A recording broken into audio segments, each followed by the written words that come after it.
Hello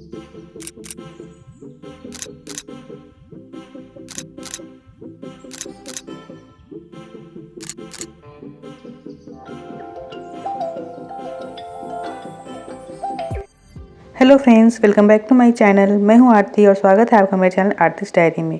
तो दोस्तों, कैसी चल रही है आप लोगों की प्रिपरेशन? आई होप आप सभी अच्छे से पढ़ रहे होंगे। आज सुबह मैं मॉर्निंग में 7 बजे उठी। मैंने नोटिस किया कि मैं एक बैग अगर 5 बजे उठ रही हूँ ना, तो मुझे पूरा दिन स्लीपी फील हो रहा है और मैं उतनी प्रोडक्टिव नहीं हो पा रही हूँ। तो मैं अब धीरे धीरे ही ग्रेजुअली बढ़ाऊँगी टाइम को, लेकिन अभी फ़िलहाल मैं 7 बजे ही उठना प्रेफर कर रही हूँ। तो दिन की शुरुआत में सबसे पहले मैंने न्यूज़पेपर रीडिंग की, क्योंकि न्यूज़पेपर अगर छूट जाता है तो छूट ही जाता है। जहाँ पे मुझे अभिव्यक्ति पेज में ये वाला खंड बहुत ही अच्छा लगा। इसका पीडीएफ मैं टेलीग्राम ग्रुप में शेयर कर दूँगी कि बहुत ही अच्छा लगा पढ़कर। तो न्यूज़पेपर पढ़ने के बाद फिर भी मेरे पास टाइम बचा हुआ था, तो मैंने सोचा कि मैं कुछ देर तक हिस्ट्री के कुछ पेजेस रीड कर लेती हूँ। मैं अभी स्पेक्ट्रम से हिस्ट्री रीड कर रही हूँ, तो मैंने उसके 2-4 पेज रीड किए। एक्चुअली मैं आज सुबह से ही मुझे मॉर्निंग में ही जाना है, क्योंकि मेरी अभी बोर्ड्स एग्ज़ाम में ड्यूटी लगी हुई है एज़ एक्सटर्नल। तो 8:30 बजे निकलना है, तो मैं जो भी टाइम बचता है ना, उसको थोड़ा बहुत यूज़ कर लेती हूँ। तो फ़िलहाल मैं अभी हिस्ट्री के 4-5 पेज रीड करूँगी। कोई भी टॉपिक उठा लूँगी, जैसे कि अभी मैंने पढ़ा भारत छोड़ो आंदोलन, इसके बारे में पूरा पढ़ लूँगी। तो कुछ भी हो, थोड़ा-थोड़ा करके हमको ऐसे ही अपना टाइम यूज़ करना है। तो अभी मैं भारत छोड़ो आंदोलन के बारे में स्पेक्ट्रम की बुक से पढ़ रही हूँ।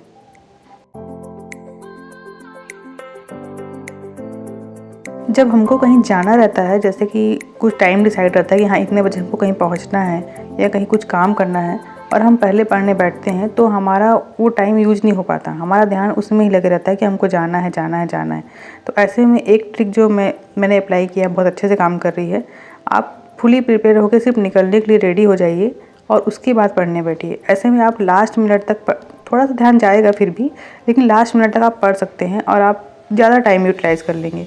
ध्यान तो वैसे भी लगे ही रहेगा कि जाना है, निकलना है, अपना ध्यान वहाँ जाता ही है, लेकिन थोड़ा सा यूज़फुल हो जाता है ऐसा करने से।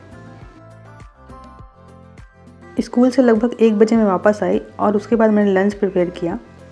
लंच करने के बाद मैंने थोड़ा आराम किया, क्योंकि बहुत ज़्यादा हेक्टिक हो जाता है। मेरी मॉर्निंग में उठने की आदत नहीं है, और अगर मैं मॉर्निंग में उठ जाती हूँ ना, तो मुझे पूरा दिन स्लीपी फील होता है और थोड़ा बोझिल लगता है। तो दोपहर में थोड़ा सा पावर नैप लेना ज़रूरी होता है। तो पहले मैंने लंच किया, उसके बाद मैंने थोड़ा सा पावर नैप लिया।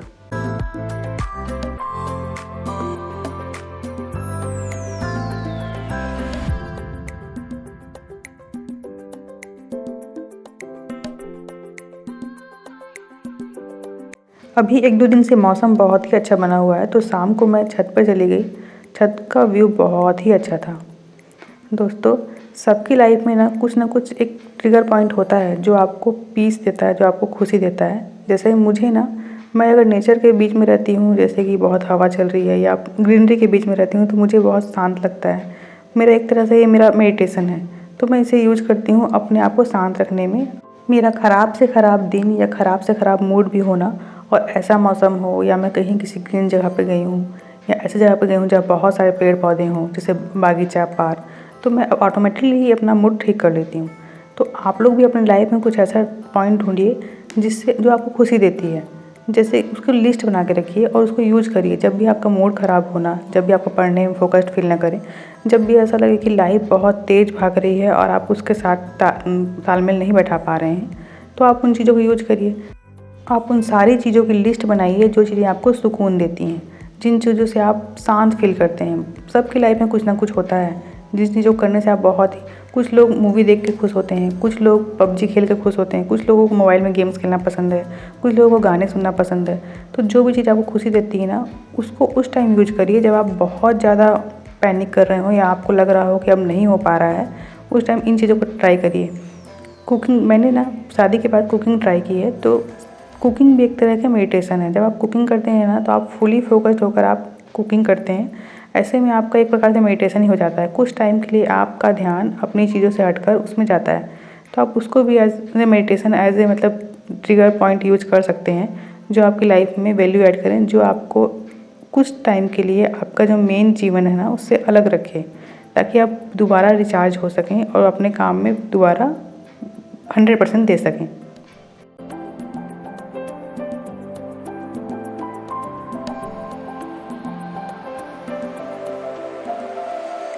अब मैं मैथ्स प्रैक्टिस करूँगी।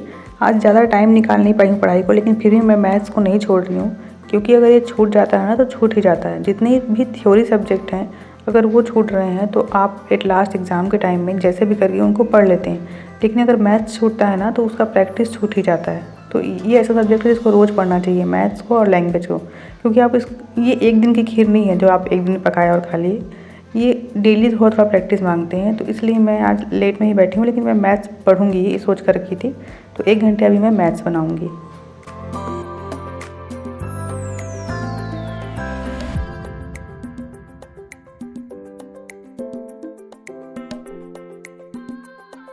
जो लोग वीडियो पे नए हैं मैं उनके लिए बता दूं, मेरा नाम आरती सिंह है और मैं बाय प्रोफेशन असिस्टेंट टीचर हूं। करंटली मैं सीजीपीएससी की प्रिपरेशन कर रही हूं लास्ट 4-5 ईयर्स से। अभी मैंने प्रीलिम्स दिया हुआ है, अब मैं मेंस की प्रिपरेशन कर रही हूं और अपनी प्रिपरेशन जर्नी को मैं यूट्यूब पर शेयर करती हूँ ताकि और लोग भी मोटिवेट हो सकें और मेरा भी मोटिवेशन बना रहे, ताकि मैं पढ़ाई से जुड़ी रहूँ। तो अगर आपको ये चैनल पसंद आ रहा है या वीडियो पसंद आ रहा है तो please like, comment and subscribe. और जो लोग पुराने सब्सक्राइबर हैं उनको थैंक यू मेरी जर्नी का पार्ट बनने के लिए। सीजीपीएससी एक जर्नी है जिसको मैं अपने यूट्यूब पर शेयर कर रही हूँ।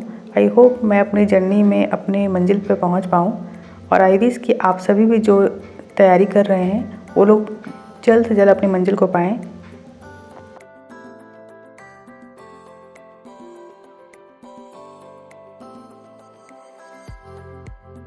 मैथ्स में प्रीलिम्स और मेंस दोनों के सिलेबस में कुछ टॉपिक सेम है, लेकिन अगर आप बात करें इन दोनों के सिलेबस का तो दोनों में बहुत अंतर है। जब हम प्रीलिम्स के लिए पढ़ते हैं ना तो हम सिर्फ कैसे भी करके आंसर लाना चाहते हैं और रफली हम कैसे भी बनाते हैं उसको, लेकिन जब हम मेंस के लिए मैथ्स पढ़ते हैं ना तो हमको स्टेप में भी ध्यान देना पड़ता है। जैसे कि अगर 2 नंबर में क्वेश्चन पूछता है तो आपको 2 से 4 स्टेप में बनाना है। कम वहाँ पर जगह लिमिटेड होती हैं, उतनी जगह में आपको मैथ्स के क्वेश्चन सॉल्व करने होते हैं। तो ऐसे में आपको वहाँ पूरा स्टेप दिखाना होता है ना, और स्टेप की भी मार्किंग होती है। तो आप तुरंत जो आंसर लाने वाला पैटर्न है ना जो हम प्रीलिम से पढ़ते हैं, कैसे भी एन तेन प्रकारेण कैसे भी हम आंसर ले आते हैं, तो वो चीज़ें ना मेंस में फॉलो नहीं होती। जैसा मेरा प्रीलिम्स कैसा है ना, मैं उसके ऑप्शंस देख के जो होते हैं ना, ऑब्जेक्टिव होते हैं, उनको देखकर मैं आंसर गेस कर लेती हूँ या आंसर निकाल लेती हूँ। तो वो चीज़ मुझे प्रीलिम से फ़ायदा करती है, और लेकिन इधर मेंस से मेरा नुकसान हो जाता है। क्यों?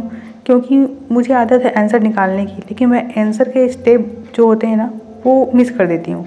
तो मेंस के लिए मुझे उसको ही प्रैक्टिस करना है कि मैं जितने भी स्टेप होते हैं ना क्वेश्चन सॉल्व करने के, वो मैं प्रॉपर सही ढंग से सही वे में करूँ। वरना मैथ्स में बोलते फुल मार्क्स मिलता है, लेकिन अगर आप ऐसे प्रॉपर फॉलो नहीं करोगे ना पूरा स्टेप बाय स्टेप तो आपके मार्क्स कटेंगे।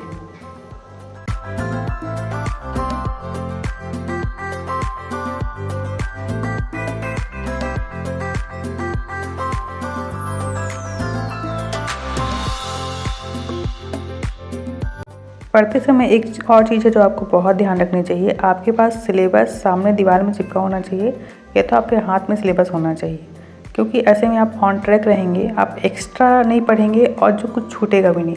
हम लोग क्या करते हैं, एक बुक डिसाइड कर लेते हैं या कुछ सब्जेक्ट डिसाइड कर लेते हैं और उसको पढ़ते जाते हैं। तो अगर आपके हाथ में सिलेबस होगा ना तो आप ऑन ट्रैक रहेंगे और आपको एक तसल्ली रहती है कि हाँ हम जो पढ़ रहे हैं हाँ सिलेबस में है और हम मेंस की प्रिपरेशन कर रहे हैं, ठीक है, इसकी प्रिपरेशन कर रहे हैं, ऑन ट्रैक रहते हैं हम। तो अभी मैं अब एक्ट वाला पार्ट पढ़ रही हूँ। एक्ट वाले पार्ट को मैंने सोचा कि आज मैं कंप्लीट कर दूँगी। कल कर्मा जयंती है, छत्तीसगढ़ शासन द्वारा घोषित अवकाश है, शासकीय अवकाश, तो कल मेरी स्कूल छुट्टी रहेगी, तो आज मैं लेट नाइट तक पढ़ सकती हूँ। तो मैंने सोचा कि आज मैं इसको कंप्लीट कर दूँगी और उसके बाद में कुछ योजनाओं को भी पढ़ूँगी। पेपर 7 में हम पढ़ते हैं तो सिर्फ एक्ट पे फोकस करते हैं, बट पेपर 7 में 3 पार्ट हैं। एक्ट है, छत्तीसगढ़ के एक्ट्स हैं और योजनाएं हैं, और योजनाओं का वेटेज उतना ही है जितना एक्ट का है, इसलिए योजनाओं को पढ़ना भी बहुत ज़रूरी है। तो दोस्तों पढ़ते रहिए। आई होप आप लोगों के लिए ये वीडियो यूज़फुल होगी। आप लोगों को बहुत सारे कमेंट्स आते हैं मैं जिनके टाइम से रिप्लाई नहीं कर पाती, या ऐसा होता है कि मैं क्या रिप्लाई करूँ सोच नहीं पाती हूँ, क्योंकि मैं भी अभी प्रिपरेशन कर ही रही हूँ और मैं अपने आप को उतना काबिल नहीं समझती कि मैं लोगों को गाइड कर सकूँ। जिस दिन मैं अपने मंजिल को पा लूँगी या मैं क्रैक कर लूँगी तब मैं आप लोगों को प्रॉपर गाइड कर पाऊँगी। अभी ओनली प्रिपरेशन जर्नी ही शेयर कर रही हूँ। तो अगर मैं किसी कमेंट का रिप्लाई नहीं कर पाती हूँ या आप लोगों को प्रॉपर रिस्पॉन्स नहीं कर पाती हूँ तो उसको अन्यथा ना लें, क्योंकि मैं भी अभी आप लोग के जैसे ही प्रिपरेशन कर रही हूँ।